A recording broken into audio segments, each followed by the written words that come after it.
At the charity gala, my wife stood up and toasted her lover in front of 300 people. Said he was the man who truly knows how to treat a woman. I didn't make a scene. I just left and started pulling threads. Within days, the foundation she ran was under investigation. Turns out she'd been stealing for years. My name is Lawrence Drummond. I'm 59 years old, and for the past 22 years, I've been one of the most successful venture capital investors in Silicon Valley. I've funded 17 unicorns, 3 of which went public, and made me wealthier than I ever needed to be. But money was never the point. The point was building something that mattered, backing brilliant minds who could change the world. That's why I created the Innovation Forward Foundation 19 years ago. I wanted to give kids from underrepresented communities a real shot at STEM careers. Kids who had the brains but not the connections, the drive but not the resources. I built it for nothing, structured it through a complex web of trusts and LLCs that kept my name buried deep in the paperwork. I didn't want recognition. I wanted results. Cassandra, my wife of 27 years, became the public face almost immediately. She was perfect for it. Charming, photogenic, great with donors. She could work a room like nobody's business. At first, I thought it was brilliant. She handled the spotlight while I handled the strategy. A partnership. Except somewhere along the way, she started believing her own press releases. Started thinking she was the architect instead of the ambassador. Started making decisions without consulting me. Bringing in new board members I'd never vetted. Restructuring programs I'd spent years developing. And then came Brett Fontaine. He showed up about 3 years ago as a strategic consultant, after our board had explicitly rejected his proposal for corporate lobbying services. Too aggressive, too unethical, they'd said. I'd personally signed off on that rejection. But Cassandra brought him back through a side door, gave him an advisory role that somehow came with a foundation email, travel privileges, and access to our donor network. I let slide. Trusted her judgment. Big mistake. The $15 million Gala is 2 days away. It's supposed to be our signature event of the year, celebrating innovation and opportunity. The venue's booked, the sponsors confirmed, the media scheduled. 300 of the most influential people in tech and philanthropy will be there. What none of them know, what even Cassandra doesn't know, is that I'm donor number 217. The anonymous benefactor who's been funding 73% of the foundation's operating budget for the past 19 years. The ghost in the machine. I'm sitting in my home office right now, looking at an envelope that arrived this morning. No return address. Inside is a single sheet of paper with DNA test results and a USB drive. The results confirm what the anonymous letter claimed. Philip, my oldest son, isn't biologically mine. The USB drive contains 3 years of financial records showing systematic embezzlement from the foundation. And tomorrow night, my wife is going to stand on a stage I paid for and toast the man who helped her steal from the organization I built. She just doesn't know I'll be watching. The Fairmont Ballroom sparkled like a jewel box.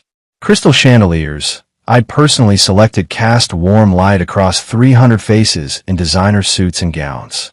The Innovation Forward Foundation's 10th annual gala. My creation, my vision, my money. Though only 3 people in this room knew that last part. I stood near the back, deliberately positioned where the lighting was dim. Black tie, no flash, just another face in the crowd. That's how I'd always preferred it. Cassandra said I lacked presence. What I lacked was the need for applause. The program was running smoothly. Dinner finished, speeches delivered, checks written. The evening should have been winding down. Instead, Cassandra stood from the head table and tapped her champagne flute with a practiced smile that used to make my chest tighten. Now it just made me tired. If I could have everyone's attention, she called out. Her voice carried the performative warmth she'd perfected over the years. I know we've already heard wonderful words tonight, but I need to take a moment for something personal. The room quieted. I stayed perfectly still. She gestured to the man beside her. Brett Fontaine rose, adjusting his tuxedo jacket that fit just a bit too snugly across the shoulders.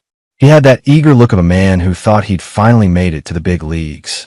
This foundation has changed so many lives, Cassandra continued, her hand finding Brett's arm. But it wouldn't be what it is without the tireless dedication of people who truly understand what it means to serve. Brett has been my rock, my partner in every sense. And tonight, I want to acknowledge that publicly. She raised her glass higher. The cameras from 3 local news outlets swiveled to capture the moment. "To the man who truly treats a woman right," she said, her eyes locked on Brett's face. "To the man who actually sees me, values me, and stands beside me in building something that matters. To Brett Fontaine." The applause started immediately, scattered at first, then building. Brett pulled her into an embrace that lasted 3 seconds too long for professional courtesy. She laughed into his shoulder, radiant, victorious. I didn't move, didn't blink, just watched as 300 people celebrated my wife, publicly claiming another man, at an event I'd funded with $15 million over the past decade. Then I turned and walked toward the exit. No hesitation, no scene. I simply placed my untouched bourbon on a passing server's tray, buttoned my jacket, and headed for the marble foyer. My footsteps echoed in the sudden quiet of the corridor.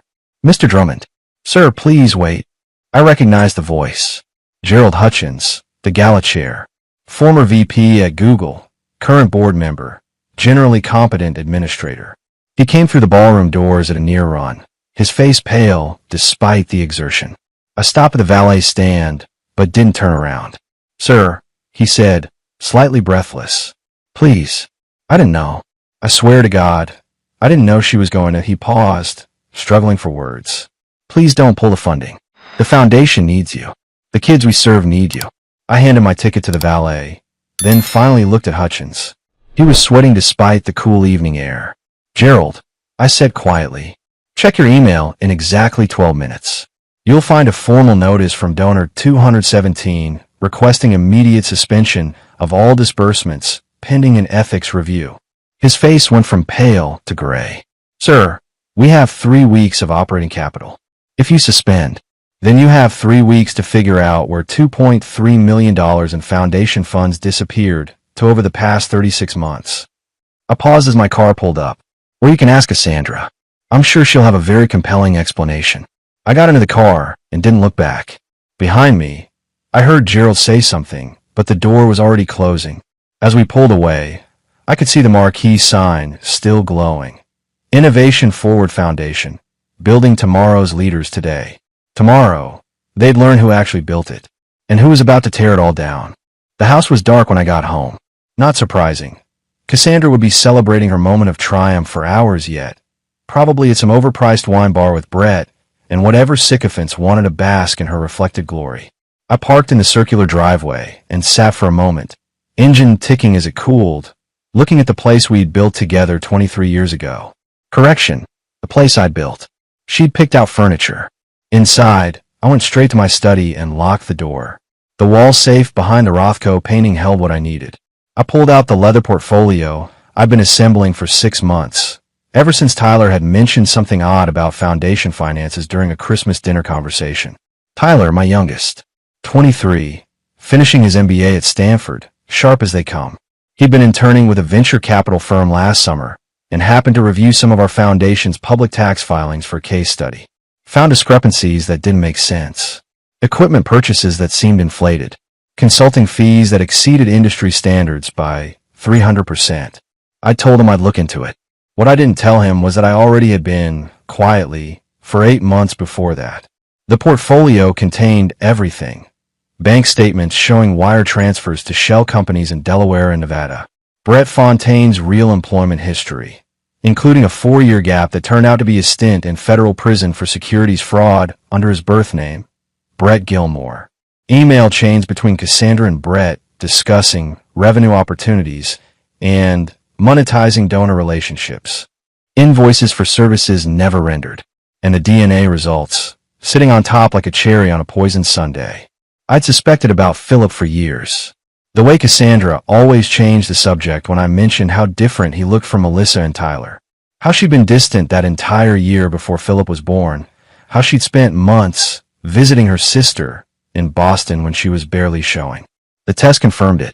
Philip's biological father was James Ashworth, my former business partner at the venture firm. James, who died in a skiing accident in Aspen 15 years ago. James, who Cassandra had worked with closely during our early years, back when we were all young and hungry and stupid enough to think success came without consequences. Did she love him? Did she plan to leave me? I'd never know. James took those answers with him off that Black Diamond run. But Philip was his son, not mine. 28 years of birthdays, graduations, teaching him to drive, paying for Yale Law School, and none of it mattered because the fundamental premise was a lie. I should have been angry. Instead, I felt a strange sort of clarity. This wasn't about emotion. This was about structural integrity. You don't fix a building with a rotten foundation. You condemn it and start over. My phone buzzed. A text from Gerald Hutchins. Emergency board meeting called for 9 a.m. tomorrow. Please reconsider. We can work through this. I didn't respond. Instead, I opened my laptop and accessed the foundation's donor management system. My credentials still worked. Cassandra had never thought to lock me out of the system I designed. Sloppy. Her arrogance had always been her weakness. I pulled up donor 217's profile. Anonymous benefactor. Contributions totaling $15.3 million over 19 years. Structured through a daisy chain of trust that would take a forensic accountant months to unravel. But the kill switch was simple. I clicked suspend all recurring donations. Then I drafted an email to the board's legal counsel, attaching a compressed file marked Financial Irregularities. Urgent. The file contained copies of everything in my portfolio. Everything except the DNA results. That revelation would come later, when it would hurt the most. The email sent with a soft whoosh. I poured myself 2 fingers of Macallan and walked to the window. The city lights stretched out below, millions of people living their lives, completely unaware that in this house, in this moment, I was systematically dismantling everything my wife thought she'd built. She'd wanted the spotlight, wanted the applause, the accolades, the public adoration. Fine. Let her have it. Let her stand in that light while I removed every support beam beneath her feet. By morning, the board would know. By afternoon, the media would be circling. By next week, federal investigators would be asking questions about those shell companies. And Cassandra would finally understand that the man she'd dismissed as boring, as too calculated, as lacking spontaneity, that man had been 10 steps ahead the entire time. I raised my glass to my reflection in the window. To the architect, I said quietly, the one nobody saw coming. The emergency board meeting started without me. I watched it remotely from my home office, camera off, microphone muted. Just another anonymous participant in the video grid. They didn't know I was there. They never did. Gerald Hutchins looked like he'd aged 5 years overnight. His tie was loose, hair uncombed, reading glasses sliding down his nose as he shuffled through printed documents. The conference room at Foundation headquarters was packed. All 12 board members present, plus legal counsel and the CFO, Amanda Price. Let's get straight to it, Gerald said, his voice rough. At 11:47 last night, donor 217 suspended all funding indefinitely. This represents 71% of our annual operating budget. The room erupted. Questions overlapped, voices rising in panic. How is that even possible? Can they just pull out without notice? What about the grant agreements? Amanda raised her hand, and the room quieted. She was good in a crisis, I'd give her that. Former CFO at Cisco, brought her on 3 years ago specifically because she was thorough and wouldn't be intimidated by board politics. The donor agreement includes a clause allowing immediate suspension if the donor perceives a breach of ethical standards or fiduciary responsibility, she said. It's ironclad. We signed it 19 years ago. What breach? Someone asked. What happened? Gerald's face told the story before his words did. Donor 217 also sent a package to our legal counsel. It contains evidence of financial irregularities dating back 36 months. Shell companies receiving foundation funds. Inflated invoicing. Possible embezzlement. The silence was absolute. How much are we talking about? A board member asked quietly. Preliminary review suggests $2.3 million. More silence. Then chaos. I watched Cassandra's face in the video feed. She had joined from home, hair perfect despite the early hour, sitting in what used to be her shared office. She looked confused, then alarmed, then calculating. I could practically see her mind working, trying to figure out how to spin this. This is clearly a misunderstanding, she said, her voice smooth. Our accounting has always been transparent. If there are questions about vendor payments, I'm happy to. The package includes email communications between you and Brett Fontaine. Amanda interrupted. Cold, factual. Discussing, quote, maximizing revenue extraction and creative fund allocation. Your words, Mrs. Drummond. Cassandra's face went very still. I'd like to speak with legal counsel privately, she said. That's not how this works, Gerald replied. We're past private conversations. The donor has demanded a full forensic audit. We've retained Morrison and Associates to conduct the review. Who is donor 217? Someone asked.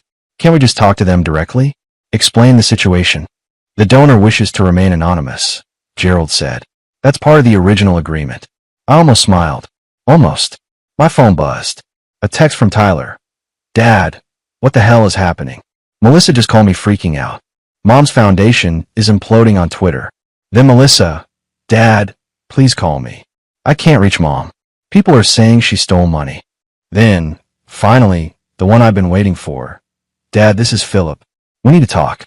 Something's wrong. Philip, my son who wasn't my son. The oldest, the achiever, the one who'd follow my footsteps into finance and deal-making. The one who looked nothing like me because he wasn't mine. I should call him back. Explain. Prepare him for what was coming. Instead, I opened my email and found the message I drafted 3 weeks ago. The one addressed to all 3 of my children. The one that started with, there are things you need to know about your mother and me. My finger hovered over the send button. Not yet. This particular bomb needed better timing. Let the foundation collapse first. Let Cassandra scramble to control the narrative. Let her call in favors and try to paint herself as the victim. Let her exhaust every play in her playbook. Then, when she thought she'd weathered the worst of it, when she'd managed to convince people it was just accounting errors, or overzealous prosecutors, or a misunderstanding, that's when I'd tell the children the truth. All of it. On the video call, Gerald was reading a prepared statement. Effective immediately, Cassandra Drummond is placed on administrative leave pending the results of the forensic audit. All foundation credit cards and accounts are frozen. Brett Fontaine's contract is terminated, and we're referring his file to federal prosecutors. Cassandra's face filled the screen. You can't do this. I built this foundation. I've given 5 years of my life. You've given nothing, Gerald said quietly. And we're starting to understand exactly how much nothing you gave while taking everything else. The meeting adjourned. Screens went dark. I sat in my study, watching the morning light creep across my desk, and allowed myself one small moment of satisfaction. Phase 1, complete. The media feeding frenzy started at noon. By 1 p.m., 3 news vans were parked outside Foundation headquarters.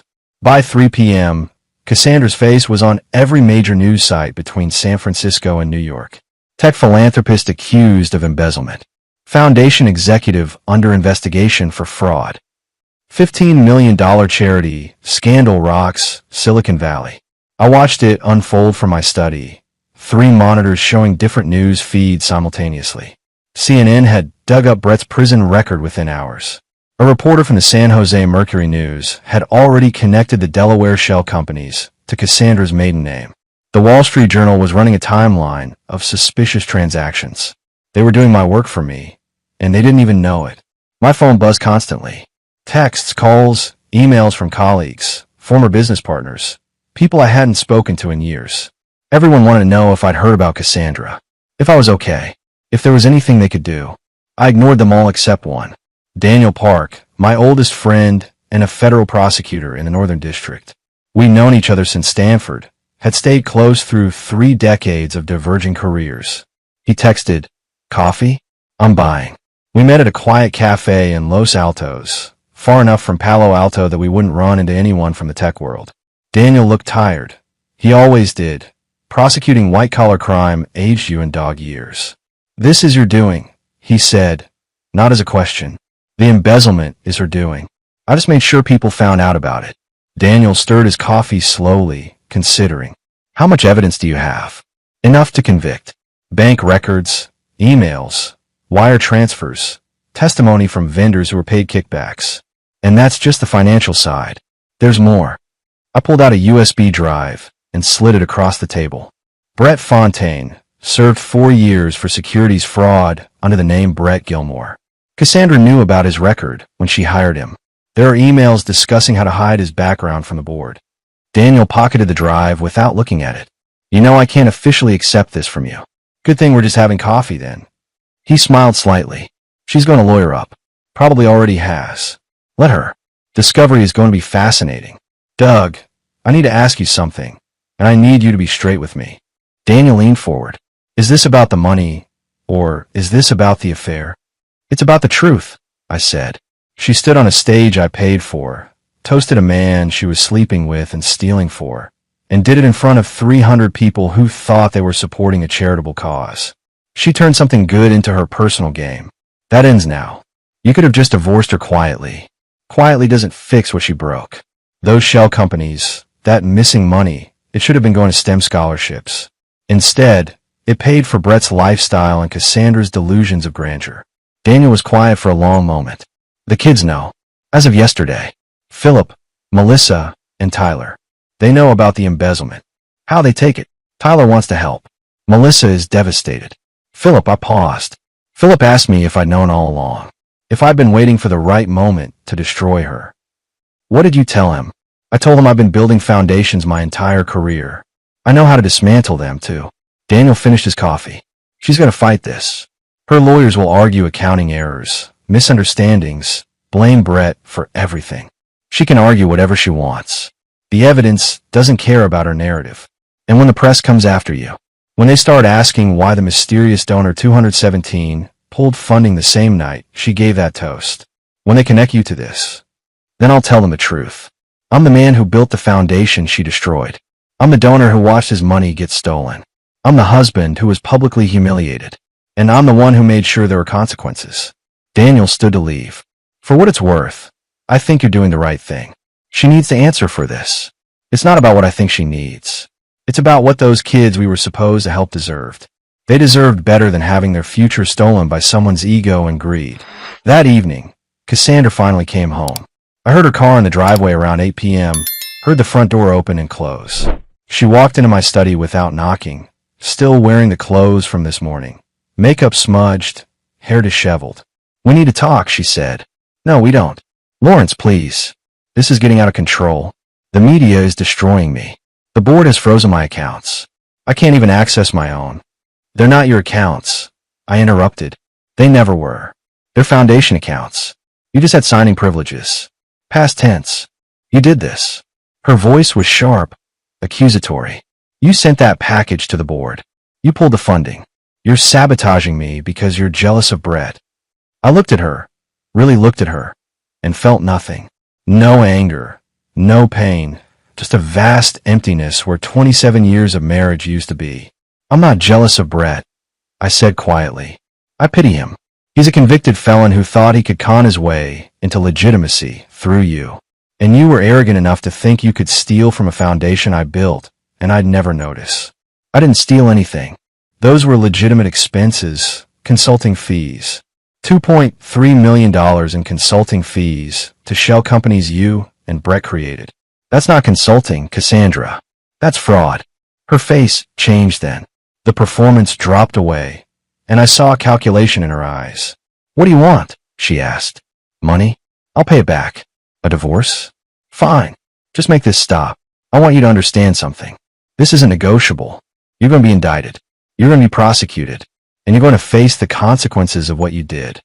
You sanctimonious bastard, she hissed. You built that foundation to stroke your own ego, to play God with other people's lives. You never cared about those kids. You cared about control. Maybe, I said, but I didn't steal from them. That's the difference between us. She stared at me for a long moment, then turned and walked out. 3 hours later, her lawyer called mine. The war had officially begun. Tyler called me at 6 a.m. 2 days after the story broke. I was already awake, hadn't really slept since this started. Coffee in hand, watching the sunrise through my study window, mentally preparing for another day of controlled demolition. Dad, we have a problem, Tyler said without preamble. His voice had that tight quality it got when he was stressed. What kind of problem? Someone leaked the DNA results. Philip just called me. There's a reporter from TechCrunch asking him questions about his biological father. I was silent for 3 seconds while my mind processed the implications. How did they get the results? I don't know, but they have them. Philip said the reporter quoted specific numbers from the paternity test. Dad, This is about to go public. I sat down heavily. This wasn't supposed to happen yet. The DNA revelation was supposed to come later, on my terms, after the criminal case was built. Not now, not like this. Where's Philip? At his apartment in Boston. He's not answering Mom's calls. Dad, he's pretty messed up about this. I'll handle it. Don't talk to any reporters. Tell Melissa the same thing. I hung up and immediately called my attorney. Marcus answered on the second ring. I know, he said before I could speak. I've already had 3 media inquiries about James Ashworth and Philip's paternity. Someone leaked from the medical lab. Probably got paid a significant amount for those records. Can we stop publication? On what grounds? It's factual information. Obtained unethically, yes, but not illegally enough to get an injunction. And honestly, Doug, trying to suppress it will just make it a bigger story. He was right. I knew he was right. But Philip deserved better than finding out the world knew his father wasn't his father through a goddamn tech blog. I booked a flight to Boston. Philip's apartment was in Cambridge, a modern building near MIT, where he'd done his undergrad before law school. He buzzed me up without asking why I was there. When he opened the door, he looked like he hadn't slept either. When were you going to tell me? He asked. No hello, no preamble. Just a question that had probably been eating him alive for the past 2 hours. I told you 3 days ago. In my study. With your brother and sister. No, you told me 3 days ago. The world found out this morning. There's a difference. He was right. He was absolutely right, and I had no good answer for him. I'm sorry, I said. The medical records were supposed to be confidential. Someone broke that confidence. For money, I'm guessing. Everything comes back to money, doesn't it? Philip laughed bitterly. Mom stole money. You used money to build a foundation. Someone sold my DNA results for money. It's all just transactions. Philip, do you know what the comments are saying? They're calling me the bastard son. They're speculating about whether Mom was cheating throughout the marriage. They're asking if you're going to disown me. I stepped into the apartment and closed the door behind me. Are you worried I will? I don't know what to be worried about anymore. My entire life is a lie. My mother is a criminal. My father isn't my father. And the man who is my biological father has been dead for 15 years, so I can't even ask him what the hell happened. He sat on the couch, head in his hands. I sat beside him, unsure what to say, how to fix this. You can't fix genetics. You can't undo 28 years of deception. James Ashworth was my business partner, I said finally. We started Drummond Ashworth Ventures together in 1992. He was brilliant, charismatic, had a gift for seeing potential in companies before anyone else did. He was also reckless and impulsive and had a habit of making decisions without thinking about consequences. Philip looked up, like sleeping with his partner's wife. I don't know if it was like that. I don't know if your mother seduced him, or if he pursued her, or if they fell into it accidentally. I just know it happened, and you're the result. And you never suspected? I suspected something was wrong during that year. Your mother was distant, secretive. But I didn't suspect this specifically. Not until you were older, and I started noticing you didn't look like me. Didn't have my mannerisms. Small things that added up over time. Why didn't you test sooner? Because I was afraid, I admitted. Afraid of confirmation. Afraid of what it would mean. And because by the time I was seriously considering it, you were already my son. Testing felt like it would only create problems without solving anything. But you tested eventually. After your mother started stealing. After Brett. After I realized the entire foundation of our marriage was built on lies. At that point, I needed to know everything. Needed to understand the full scope of what I was dealing with. Philip was quiet for a long moment. Do you regret raising me? Never. Not for a single moment. Even knowing I'm not yours. You are mine, I said firmly. Biology is just one type of inheritance. I gave you everything else. My time, my knowledge, my support. James gave you DNA. I gave you a life. But Mom, your mother made choices. Selfish choices. Those choices don't define you, Philip. They don't erase the person you've become. He looked at me with eyes that were James Ashworth's eyes. I could see it now, clear as day, and said, the reporter asked me if I was going to sue you. For emotional damages, or fraud, or something. Are you worried I will? No. Why not? Because you're better than that. And because, despite everything, I trust you. Philip nodded slowly. The reporter also asked if I blamed you for Mom's crimes. For turning her in. What did you tell him? I told him no comment. But for the record, Dad, I don't blame you. She made her choices. You're just making sure she faces them. I put a hand on his shoulder. This is going to get worse before it gets better. The media will dig into everything. Your childhood, your relationship with your mother, speculation about James. It's going to be invasive and painful. Can't be worse than what's already happened. It can always be worse. But we'll get through it. All of us. Even Mom. That depends on whether she learns to tell the truth for once in her life. My phone buzzed. A text from Marcus. Cassandra just gave an interview to NBC. She's claiming you're framing her out of revenge. Says you've been psychologically abusive for years. I showed Philip the text. He read it and shook his head. And so it begins, he said. So it does. The discovery process was a beautiful thing to watch. Cassandra's lawyers tried everything. Motions to suppress evidence, claims of illegal search and seizure, arguments about marital privilege. Every single motion was denied. Federal prosecutors don't file charges unless the case is airtight, and Daniel Park had built something stronger than airtight. He'd built something surgical. I sat in his office 3 weeks after the initial news broke, reviewing the final indictment before it went to the grand jury. 18 counts. Wire fraud, mail fraud, money laundering, tax evasion, conspiracy to defraud a charitable organization. She's looking at 20 years if convicted on all counts, Daniel said, sliding the document across his desk. What's the realistic sentence? 8 to 12, probably.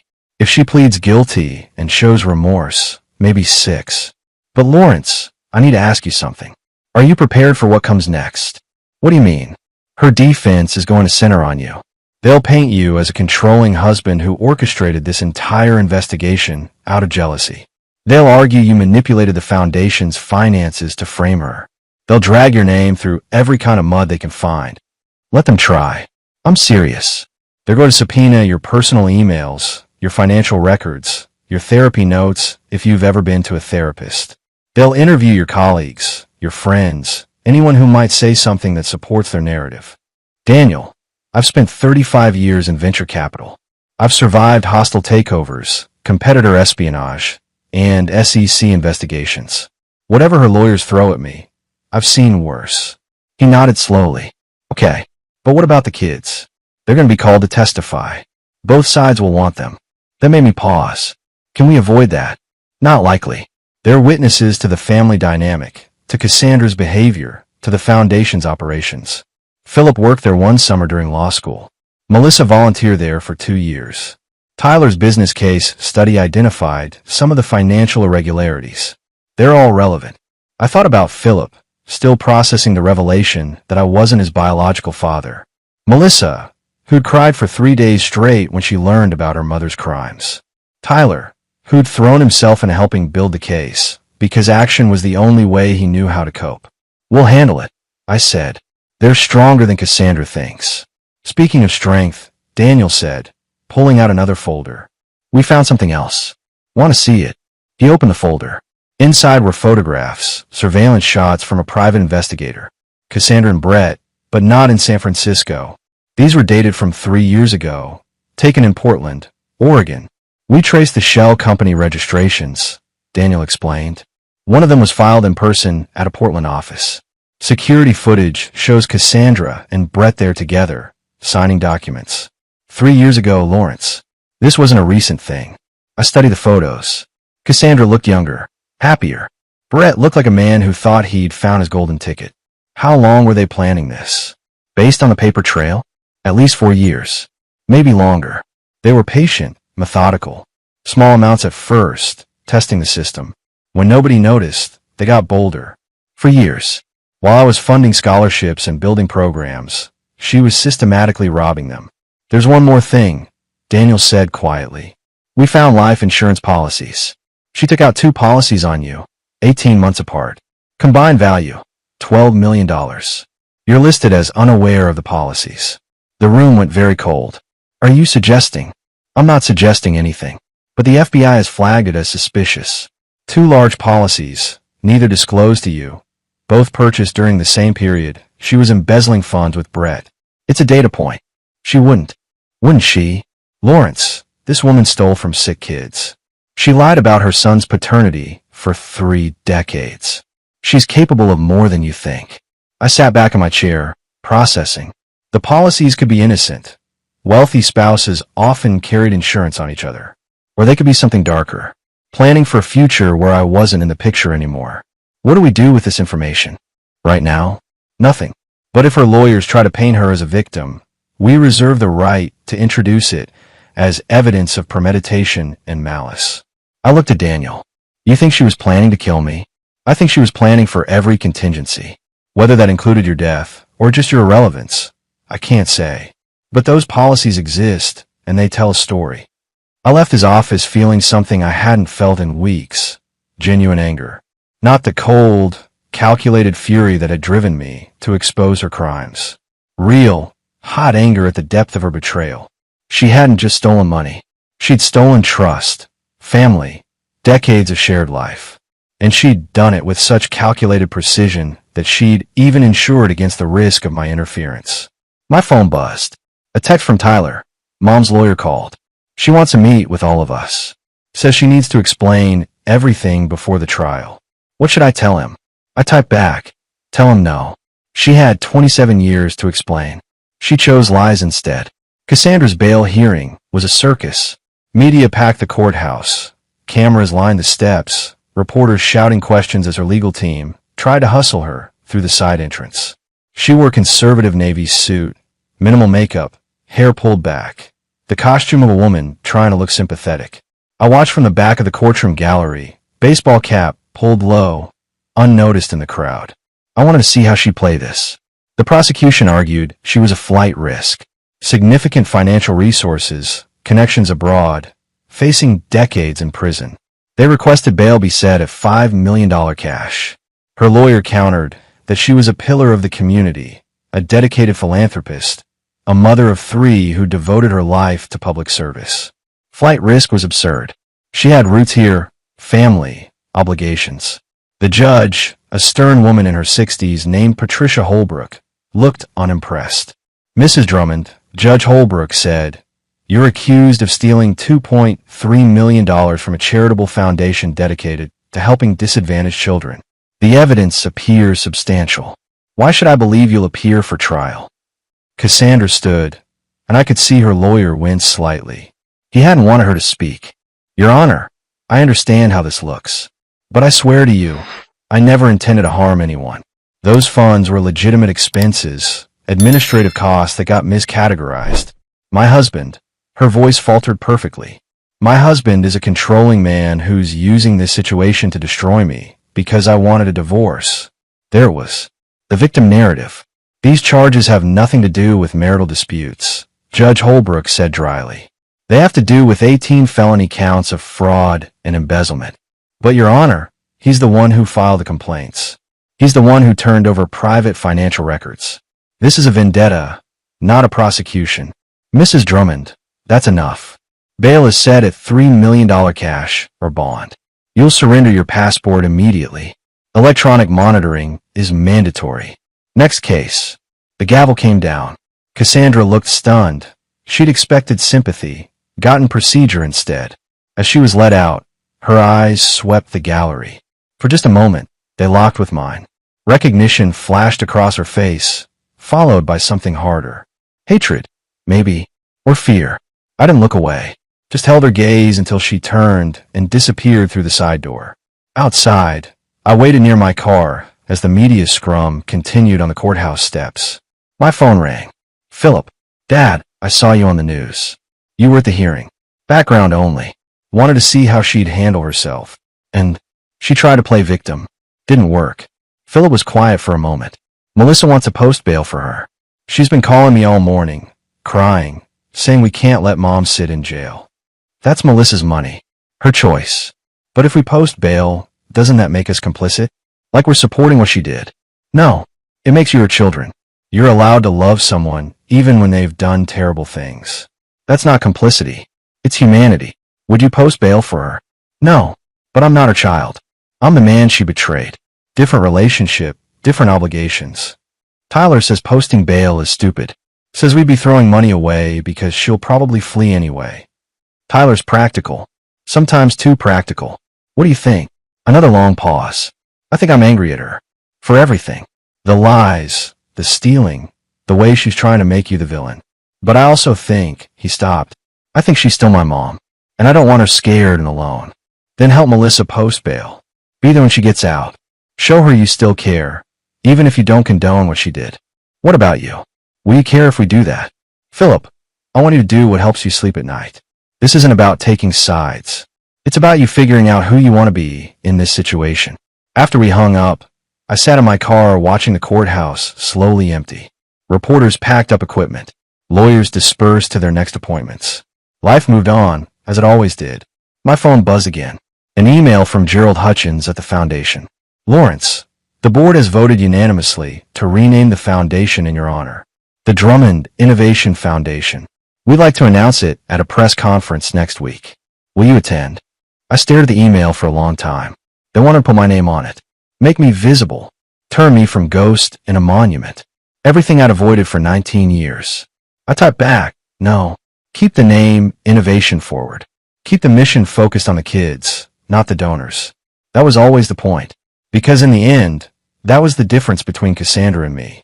She'd wanted her name in lights. I just wanted the lights to shine on people who deserve them. Cassandra pleaded guilty 4 months later.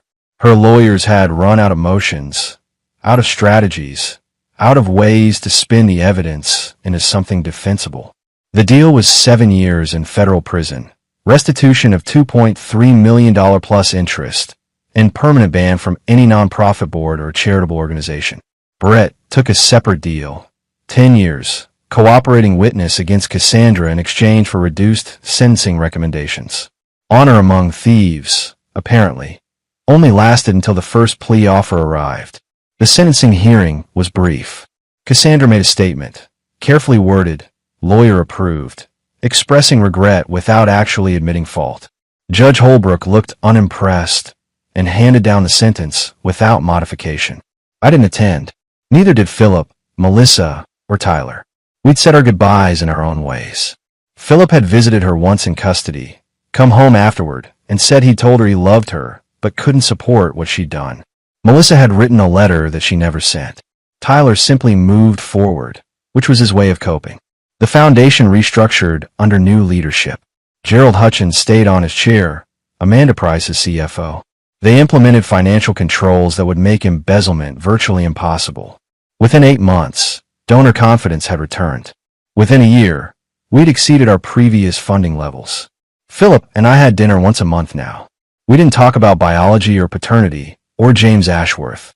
We talked about cases he was working on, investments I was considering, life moving forward. He was my son in every way that mattered. DNA didn't change that. The divorce was finalized while Cassandra was in custody. She signed the papers without contesting. I kept the house, the investments, everything I'd built. She kept nothing because she'd earned nothing. I never went back to that ballroom. Never attended another gala. Instead, I funded scholarships quietly, anonymously, the way I always had. Let others take the credit.